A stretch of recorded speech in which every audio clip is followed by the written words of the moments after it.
Қарындаштың өзегі. Болат атасының жазу жазып отырғанын көріп, «Біз туралы әңгіме жазып отырсыз ба? Мен туралы да жазасыз ба?» деп сұрайды. Атасы жазуды қойып немересіне, «Я, балам, сен туралы жазып отырмын.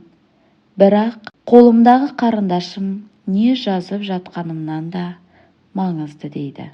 «Құдай қаласа, есейгеніңде сен де осы қарындашты жақсы көретін боласың». Болат атасының айтқанына қарай қарындашқа қызыға қарап, ерекше еш нәрсе таба алмаған соң, «Ата-ау, мына қарындаш басқа қарындаштар сияқты ғой, ешбір ерекшелік жоқ қой» дейді. Атасы, «Қалай қарағаныңа байланысты. Бұл қарындаштың көптеген ерекшелігі бар. Егер де осы ерекшеліктерін есепке алып өмір сүрсең, бақытты бола аласың. Ол ерекшеліктер мыналар. Бірінші, керемет нәрселер жасай аласың, алайда әр жасаған қадамыңды жүргізетін біреу барын ұмытпа. Екінші, не жазсам да анда-санда тоқтап қарындашты ұштауға қажет уақыт бөлу керек. Ұштағаным қарындаштың жанына батса да, оның одан әрі жаңаруына себеп болады.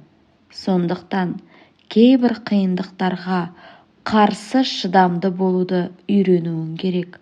Бұл сені одан әрі күшейтеді. Үшінші, қарындаш бір нәрсені қате жазған кезде, қатесін өшіргішпен өшіруге мүмкіндік туғызады. Жасағандарың қате болса, оларды жөндеуге дайын болуың керек, және де қателікті жөндеуден ұялмау керек. Төртінші, қарындаштың ең маңызды жағы оның қалыбы емес, яғни сыртқа көрінген жағы емес, ішіндегі өзегі. Сондықтан қашанда өзегіне қарап, ең бастысы соны қорғауың керек. Бесінші, ең соңғы ерекшелігі артынан із тастауы.